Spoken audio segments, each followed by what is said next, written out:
Hi hello good morning मित्रांनो आजचा video आपण बघणार आहोत की चंदनाच्या झाडाची शेती कशी करतात, चंदन असतं कसं, चंदन लावतात कसं, चंदनाच्या झाडाची मशागत कशी होते। हे बघा माझ्या पाठीची झाडं दिसत आहेत, ही चंदनाची झाडं आहेत। उदाहरणार्थ हे झाड आहे चंदनाचं झाड आहे। तर हे झाड लावतात कसं, याचं रोप मिळतंय कसं, किंवा हे झाड लावल्याच्या नंतर किती वर्षांनी आपल्याला त्याचे पैसे मिळतात, किंवा किती फूट वाढू द्यावं लागते, हे सगळे प्रश्नाची उत्तरे आपण आजच्या व्हिडिओमध्ये बघणार आहोत। नमस्कार, मी नवनाथ आणि तुम्ही पाहत आहात नवनाथ आंधळे बिझनेस आणि फायनान्स रिलेटेड चॅनलमध्ये आपलं स्वागत आहे। चला तर सुरू करूया। चंदनाची शेती कशी करतात, किंवा चंदन असते कसं, किंवा चंदन हा काय प्रकार आहे। पहिली गोष्ट बघा, हे चंदनाचे झाड आहेत पाठीमागे। तर या झाडाला जवळपास मध्ये एक 15 फुटाचं अंतर दिले, म्हणजे दोन्ही झाडाच्या मध्ये 15 फुटाचं अंतर आहे। तर या दोन्ही झाडाच्या मध्ये 15 फुटाचं अंतर यासाठी दिलं की झाडं ज्यावेळेस जास्त उंच जातात त्यावेळेस त्या झाडांना जास्ती वारा लागावा, वारा लागला की झाड ऑटोमॅटिक मोठं होते। पहिला डाऊट क्लिअर झाला। दुसरा डाऊट, हे झाड किती वर्ष ठेवून लागते। हे बघा, आता हे जे झाड आहेत या झाडाला एक 2 ते 2.5 वर्ष 3 वर्ष झालीत, 2.5-3 वर्ष या झाडाला झालीत। अजून ते 4-5 वर्ष म्हणजे 8-9 वर्ष ठेवले हे झाडं। 8-9 वर्षाच्या नंतर हे झाडं विकायला येतात। आणि याचा पैसे कसे येते, याचा पैसा जवळपास हे 1 एकरामध्ये आहे। अजून 10 वर्षानंतर याचे पैसे होतात 1 ते 1.5 करोड, म्हणजे 10 वर्षात फक्त उत्पन्न झालं 1.5 करोड चंदनाचं। 10 वर्ष त्याला मशागत करा, त्याला काही फवारण्या असतात त्या फवारण्या करा, पण त्याच्यामध्ये दुसरं पीक निघते। जसं की ही हळद आहे, आता ही जी हळद आहे हे या पिकाच्या व्यतिरिक्त निघालं, म्हणजे चंदनाला त्रास न देता किंवा चंदन याला त्रास न देता हे उत्पन्न निघाले 1 नंबर। दुसरं उत्पन्न, त्याच्यानंतर इकडे काय केलंय, काकड्याची वेल लावलीत समोरचे।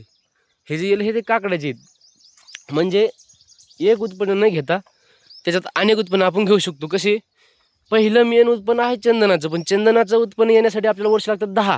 तर 10 वर्ष न येण्यासाठी 10 वर्ष आपण त्या उत्पन्नाची वाट न पाहण्यापाहिजे, आपला आजचा खर्च धकला पाहिजे, आपली आजची इन्कम धकली पाहिजे, आपला आजचा रोजाचा खर्च धकला पाहिजे। त्यासाठी आपण काय केलंय, आपण म्हणजे या शेतकऱ्यांनी काय केलंय, अलग अलग उत्पन्न घेतले। जसं की इकून हे गेले काय, तिथून गवत लावले, म्हणजे शेळ्याला ढोरासाठी पलीकडे गवत आहे, आणि हे तर हळद आहे।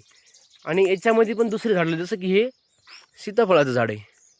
म्हणजे फक्त चंदनाची शेती न करता त्या एका चंदनाच्या शेतीवर आपण अनेक प्रकारचं उत्पन्न घेऊ शकतो। जसं की आपण बघायलो, म्हणजे एक उत्पन्न घेण्यासाठी आपल्याला चंदनासाठी 10 वर्ष जर थांबायची गरज पडत असेल, तर आपला आजचा खर्च कसा धकेल। आजचा खर्च धकण्यासाठी आपल्याला काय करायचं, असं उत्पन्न करायचं की ज्या, आता ही हळद आहे, आता ही हळद 6-7 महिन्याचं पीक आहे, 6-7 महिन्यानंतर ही पैसे येणार आहेत। आता ही काकडी ही 3 महिन्याचं 2.5-3 महिन्याचं पीक आहे, आता याला काकडी येईल, म्हणजे 2.5-3 महिन्यात आपलं उत्पन्न सुरू व्हायला, 2.5-3 महिन्यात आपण पैसे कमवायला लागलो। त्याच्यानंतर आता हे झाड आहे, हे झाडाचं नाव काय कमेंटमध्ये सांगा। आता हे झाड आहे ढोरांना शेळ्यांना खाण्यासाठी आहे, म्हणजे एक खाद्यपदार्थ आहे, थोडक्यात खाद्यपदार्थ, ढोरांचं खाद्यपदार्थ आहे।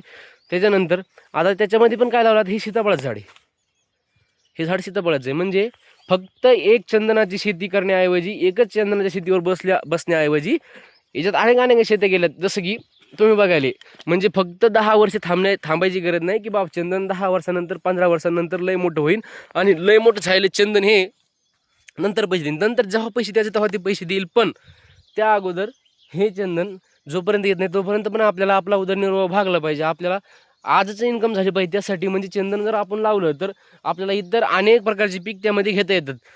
दुसरी गोष्ट, आता हे चंदन किती वर्ष ठेवून लागते बघा, कमीत कमी 10 वर्ष, जास्तीत जास्त 15-20 वर्ष, म्हणजे 10 वर्षानंतर त्याचा जो गाभा असतो, त्याचं जे झाड असते, त्याचं जे खोड असते, ते खोड मजबूत बनते, आणि ते खोड मजबूत बनल्याच्या नंतर त्यामध्ये एक लाल प्रकारचे चंदन बनते। आता हे बघा, हे जे वाकडं चंदनाचं झाड दिसेल हे वाकडं आहे, पण आता हे जे खोड आहे ज्यावेळेस मोठं होईल, असं म्हणजे मोठं होईल, त्यावेळेस त्या चंदनाच्या खोडामध्ये चंदन ओरिजिनल चंदन बनन।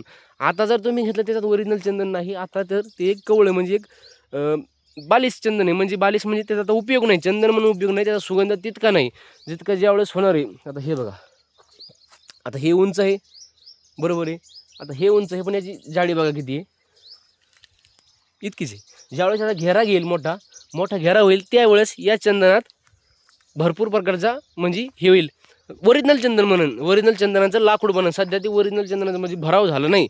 त्याच्यानंतर राहिला प्रश्न, चंदन लावायचं कसं। चंदनाच्या झाडाचं रोप तुम्हाला कुठेही भेटेल, कुठेही त्याचे तुम्हाला एक हे भेटेल, काय रोपच भेटेल, ते रोप आणून लावायचं। ते रोप आणून लावल्याच्या नंतर 2 ते 3 वर्ष त्याला उन्हाळ्यात वगैरे पाण्याची सोय करायची। पाण्याची सोय केल्याच्या नंतर त्यामध्ये आता पाणी करायची सोय नाही, फक्त आता सांभाळायची. आता हे झाडं एवढाले झालीत, आता हे झाडं एवढं झाले, या झाडाला पाण्याची गरज नाही. तर मित्रांनो, आजचा चंदनाविषयी व्हिडिओ तुम्हाला कसा वाटला कमेंट करून नक्की सांगा. व्हिडिओ जर आवडला असेल तर लाईक करा, शेअर करा, सबस्क्राईब करा. धन्यवाद. भेटूयात पुढच्या व्हिडिओमध्ये. तोपर्यंत पाहत राहा नवनाथ आंधळे.